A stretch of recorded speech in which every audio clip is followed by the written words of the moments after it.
Welcome to Wisdom Trek with Gramps. I am Guthrie Chamberlain, and we are on day 2458 of our trek. The purpose of Wisdom Trek is to create a legacy of wisdom, to seek out discernment and insights, and to boldly grow where few have chosen to grow before. In today's Wisdom Nugget, we'll complete our journey through the Psalm 20 by focusing on verses 6 through 9. This section of the psalm is a declaration of confidence in God's deliverance and power. It is a powerful conclusion to a psalm that began with prayer for the king before battle. In these last few verses, the psalmist expresses faith that God will give victory to his Anointed One. Together we'll explore the meaning of the verses and consider how they apply to us in our daily lives as followers of Christ. Let's begin by reading Psalm chapter 20, verses 6 through 9 from the New Living Translation. Now I know that the Lord rescues his anointed king. He will answer him from his holy heaven and rescue him by his great power. Some nations boast of chariots and horses, but we boast in the name of the Lord our God. Those nations will fall and collapse, but we will rise and stand firm. Give victory to our king, O Lord. Answer our cry for help. In verse 6, we see a decisive shift in tone. The psalmist begins the prayer for deliverance and protection of the king. But now the psalmist declares confidently, "Now I know the Lord will rescue his anointed king." There's no longer a sense of uncertainty or pleading. There is assurance. The psalmist is confident that God will rescue his anointed one, King David, and grant him victory.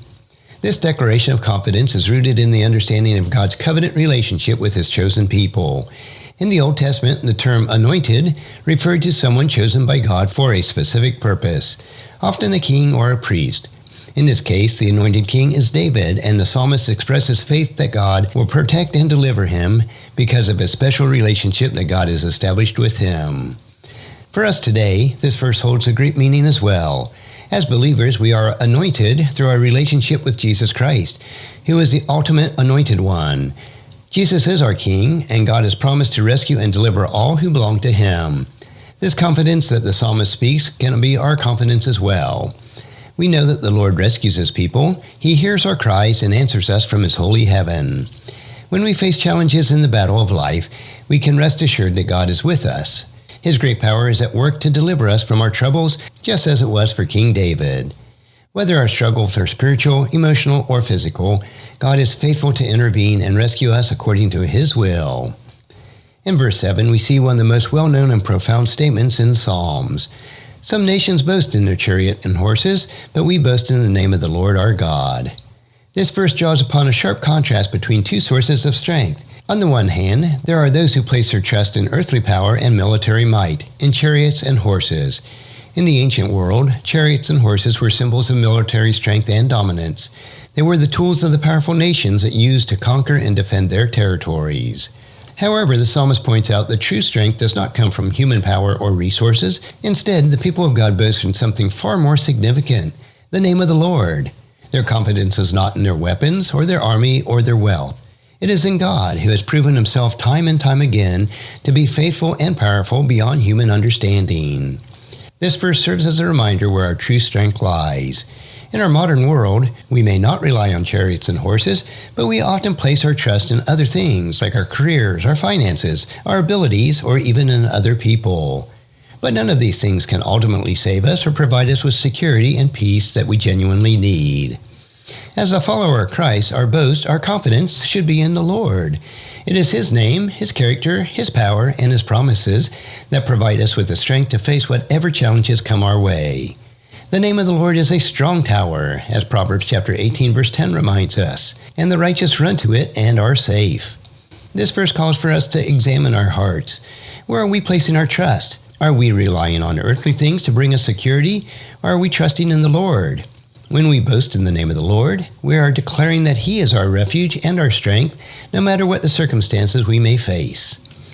In verse 8, the contrast that was introduced in verse 7 continues. The nations will fall down and collapse, but we will rise up and stand firm. The psalmist makes it clear that those who trust in their own strength, those who rely on their own chariots and horses, will ultimately fail. Earthly power is temporary.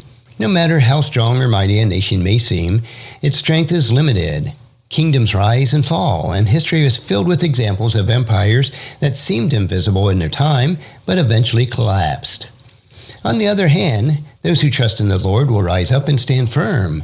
There's a powerful image of stability and endurance here. While the nations that rely on their own strength will fall, God's people will stand firm because their foundation is in Him. The psalmist is proclaiming that no matter how dire the situation may look, those who trust in the Lord will ultimately prevail. This verse is especially encouraging. When we consider the trials and the struggles that we face in our own lives, it is easy to feel overwhelmed by the challenges that we encounter. Whether it is external pressures from the world around us or internal battles within our own heart. But this verse reminds us that when our trust is in the Lord, we will not be shaken. We will stand firm, not because of our own strength, but because of the strength of the one in whom we place our trust.